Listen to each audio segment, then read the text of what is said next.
Welcome back to the facts brain. मैं हूं अतनु और आज हम लोग डिस्कस करेंगे हमारे पड़ोसी बांग्लादेश को लेके।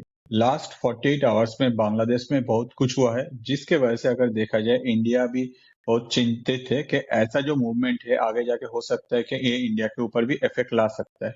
तो क्या क्या हुआ है और इसके साथ इंडिया का क्या कनेक्शन है, आगे जाके ये क्यों हो रहा है और इसके पीछे कौन कौन सा कंट्री कनेक्टेड है, उन लोगों का क्या फायदा है, यही सारा पॉइंट्स जो है आज हम लोग डिस्कस करेंगे। शुरू करते हैं कि लास्ट 48 आवर्स में बांग्लादेश को क्या देखने को मिला। लास्ट 48 आवर्स में बांग्लादेश में एक ह्यूज अमाउंट ऑफ प्रोटेस्ट हुआ है, जिस प्रोटेस्ट के वजह से इंडिया का जो कॉन्सुलेट है बांग्लादेश में उसके ऊपर अटैक किया गया है। साथ ही साथ बांग्लादेश का जो प्रेस है या फिर मीडिया है, उनका जो बिल्डिंग्स था उसमें जब 30 जन जर्नलिस्ट ऑलरेडी उसमें प्रेजेंट थे, उस टाइम में उसके ऊपर आग लगाया गया है। ऑन द अदर साइड अगर देखा जाए डिफरेंट लोकेशन से जो ये प्रोटेस्ट है बांग्लादेश में, ये काफी ज्यादा हाईलाइटेड हुआ है। मेनली ये जो प्रोटेस्ट है ये एंटी इंडिया और एंटी हिंदू प्रोटेस्ट है, जिसके वजह से अगर देखा जाए बांग्लादेश में ये जो एंटी इंडिया मूवमेंट जो कि शेख हसीना के वापस मतलब जब इंडिया आए हैं शेख हसीना, तब से हम लोग को जो देखने मिला ये अभी नेक्स्ट लेवल पे एस्केलेट हो रहा है।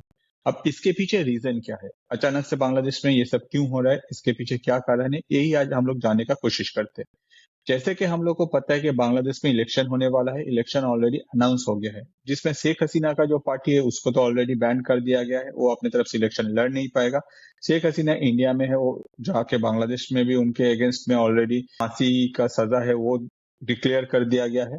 इसके अलावा भी बांग्लादेश में अभी ऑप्शन क्या है, ऑप्शन है जमाते इस्लामी, जिसको यूनिस गवर्नमेंट चाहता है कि वो बांग्लादेश में आए और वो अपना गवर्नमेंट फॉर्म करे इलेक्शन के बाद, आगे जाके यूनिस को प्रेसिडेंट डिक्लेयर किया जाए, जिससे यूनिस अपने तरफ से वहां बैठ के जमात को यूज करके बांग्लादेश को पूरा एंटी इंडिया मूवमेंट में यूज कर पाए।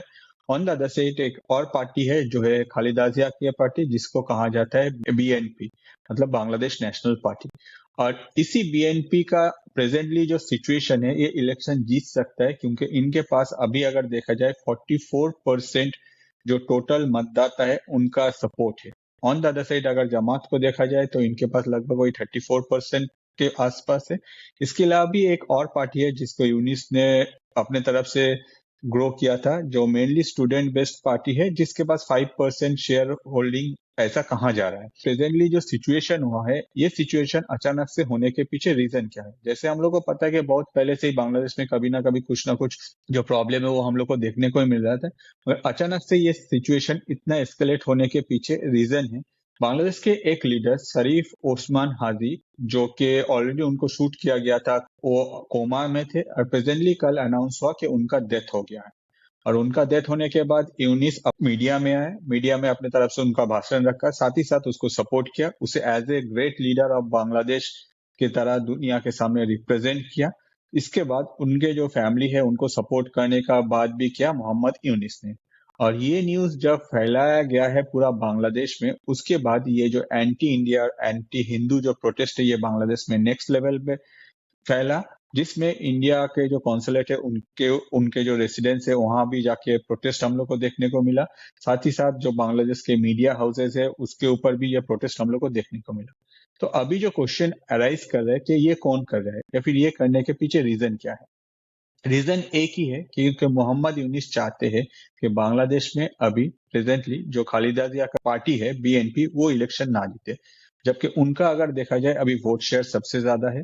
वो चाहते हैं कि जमात इस्लामी या फिर जमात जो है बांग्लादेश में वो आगे इलेक्शन जीते, जिसको मोहम्मद यूनिस अपने तरफ से कंट्रोल कर पाए और आगे मोहम्मद यूनिस बांग्लादेश में रह के कोई एक पोजीशन, चाहे वो प्रेसिडेंट हो या फिर बांग्लादेश में दूसरा कोई पोजीशन हो, वो होल्ड करने के बाद बांग्लादेश को मोहम्मद यूनिस के जो भी आका है उनके इशारे पे वो चला है।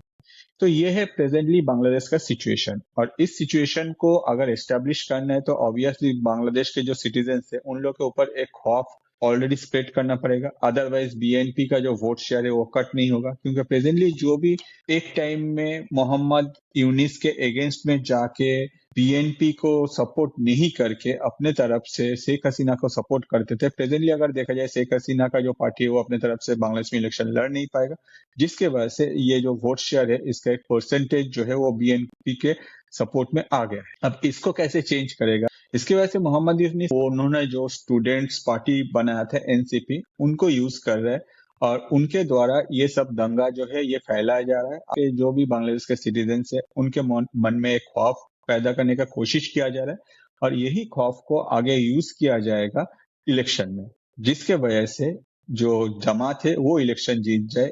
ये जो टोटल जो प्लेटफॉर्म है ये करने का कोशिश किया जा रहा है और इसमें अगर मोहम्मद यूनिस को कुछ सपोर्ट चाहिए था, वो ये जो प्रेजेंटली जो लीडर का डेथ हुआ है उसको मोहम्मद यूनिस अब से यूज किया है, जिसके वजह से ये सारा सिचुएशन बांग्लादेश में हुआ है।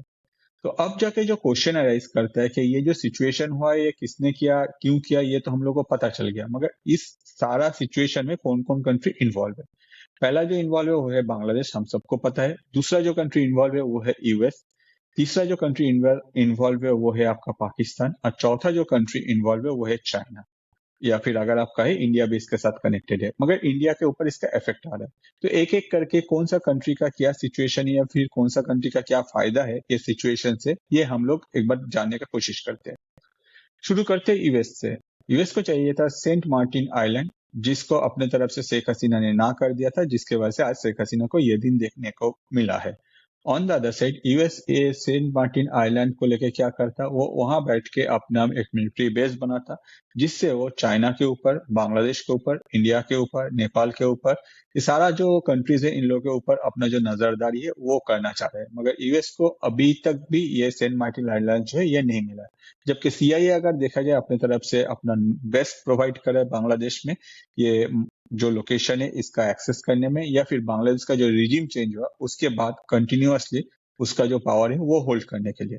अब आते हैं नेक्स्ट जो है वो है पाकिस्तान। जैसे हम लोग को पता है कि यूएस अगर कुछ भी कहेगा पाकिस्तान जाके जी हुजूरी करेगा, पाकिस्तान भी वही कर रहा है। मगर इसमें पाकिस्तान का क्या प्रॉफिट है? पाकिस्तान का यही प्रॉफिट है, अगर बांग्लादेश को यूज करके जो नॉर्थ ईस्ट है या फिर इंडिया का जो सेवन सिस्टर है उसमें कुछ भी प्रॉब्लम क्रिएट किया जाता है, at that point of time Indian military जो है या फिर इंडियन एयरफोर्स जो है या फिर इंडियन नेवी जो है वो अपने बांग्लादेश रिलेटेड जो एरिया है या फिर जो बॉर्डर है इसमें अपने तरफ से हमेशा एक्टिव रहेगा।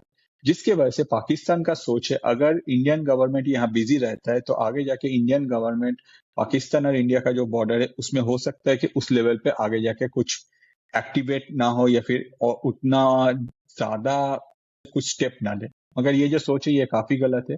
हमारे पीएम पहले ही बोल दिया है कि ऑपरेशन सिंदूर जो है ये पॉज मोड पे है, ये खत्म नहीं हुआ। अगर पाकिस्तान ये सोच के आगे बढ़ रहा है तो आने वाले दिनों में हो सकता है कि कभी भी ये जो पॉज मोड है ऑपरेशन सिंदूर का ये स्पीड से प्ले मोड में आ जाए और पाकिस्तान को फिर से एक बार मजा चखाया जाएगा इंडिया की तरफ से। और ये कब होगा, ये आने वाले दिनों में बहुत ही जो सिचुएशन क्रिएट हो रहा है इसमें हम लोग उम्मीद कर सकते हैं कि बहुत ही फास्ट ऐसा कोई सिचुएशन हम लोग देखने को मिल सकता है। On the other side Pakistan फिर भी अपने तरफ से कोशिश कर रहा है कि बांग्लादेश में आईएसआई को एक्टिव करके, बीएनपी को हटा के वहां जमात को एस्टैब्लिश करके, गवर्नमेंट फॉर्म करके, इंडिया के जो सेवन सिस्टर है उसके ऊपर प्रेशर क्रिएट करके इंडियन गवर्नमेंट को ऊपर कुछ भी प्रॉब्लम क्रिएट करने का या फिर ऐसा जो उन लोगों का जो प्लानिंग है उसको एस्केलेट करने का। जबकि इंडियन गवर्नमेंट इसको काफी अच्छी तरह से देख रहा है। सेवन सिस्टर के लिए इंडिया का जो चिकन नेक है जहां सिलीगुड़ी कॉरिडोर, वहां इंडिया का अपने तरफ से मिलिट्री बेस जो है वो एस्टेब्लिश किया गया है, जहां एक huge amount of Indian military, साथ ही साथ इंडियन नेवी, साथ ही साथ इंडियन एयरफोर्स जो है वहां डिप्लॉय किया गया है और उनको कंप्लीटली वो लोग वहां से जो इंटेल है वो कलेक्ट करके आगे जाके नेक्स्ट लेवल पे एस्केलेट कर रहा है और साथ ही साथ इसके अगेंस्ट में क्या स्टेप लेना है वो भी डिसाइड किया जा रहा है। ऑन द अदर साइड अगर देखा जाए एक और फैक्टर है वो है चाइना। अब चाइना को इसमें क्या फायदा है?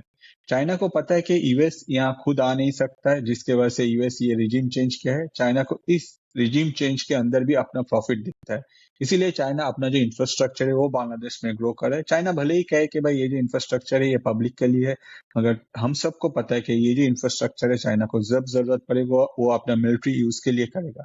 और इसी बीच में चाइना अपना जो प्रॉफिट है साथ ही साथ बांग्लादेश को यूज करके इंडिया के अगेंस्ट में कैसे ये लोकेशन को यूज किया जाए, on the other side US का जो भी मूवमेंट है उसके ऊपर कैसे नजर रखा जाए बांग्लादेश में, ये चाइना बांग्लादेश में कर रहा है। और यही करने के वजह से वहां का जो इंफ्रास्ट्रक्चर है उस डेवलपमेंट में चाइना इन्वॉल्व है।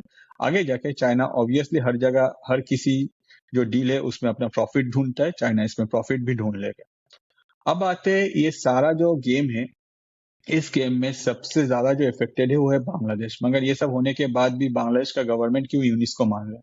क्योंकि बांग्लादेश का जो प्रेजेंट सिचुएशन है, उस सिचुएशन में बांग्लादेश के जो सिटीजन्स है, भले ही वो मोहम्मद यूनिस का ये सारा मूवमेंट को पसंद नहीं करता है, या फिर जब से शेख हसीना बांग्लादेश से बाहर गई है उसके बाद से जो भी हुआ है, कोई भी इसको पसंद नहीं करने के अलावा वो लोग कुछ नहीं कर सकते। मगर प्रेजेंटली जब इलेक्शन अनाउंस हुआ, हो सकता है कि उन लोगों को अंदर में कुछ उम्मीद जगा था, मगर ये जो इलेक्शन है इसमें बीएनपी ना जीते, ऑन द अदर साइड जमात अपने तरफ से बांग्लादेश में गवर्नमेंट फॉर्म करे, एक ऐसा डरावना सिचुएशन बांग्लादेश के जो जनता है या फिर जो सिटीजन है उन लोग के अंदर क्रिएट करने का कोशिश किया जा रहा है, जिससे आगे जाकर दिखाया जाए कि ये इलेक्शन फेयर हुआ है और जमात जो है वो बांग्लादेश में बहुत इजीली ये इलेक्शन जीता है।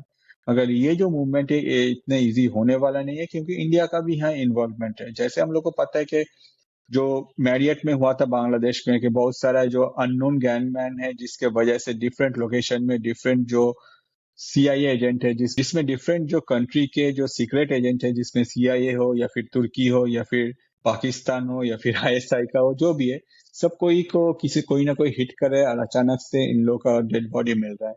तो जो भी है, प्रेजेंटली जो सिचुएशन है ये काफी खराब है और आने वाले दिनों में हम लोग उम्मीद कर सकते हैं कि बांग्लादेश में और ज्यादा मूवमेंट हम लोग को देखने को मिलेगा जितना ज्यादा इलेक्शन करीब आएगा। होपफुली ये वीडियो आपको समझ में आ गया है। अगर आपको कुछ भी जानना है तो आप कमेंट कर सकते हैं, और अगर आपको ये वीडियो अच्छा लगा तो आप हम लोग का फेसबुक पेज, साथ ही साथ हमारे व्हाट्सएप चैनल, साथ ही साथ हमारे यूट्यूब चैनल को भी सब्सक्राइब कर सकते हैं। वीडियो एंड तक देखने के लिए आप सबको मेरे तरफ से बहुत सारा धन्यवाद। नेक्स्ट वीडियो लेके मैं बहुत जल्दी हाजिर हो जाऊंगा। Thank you.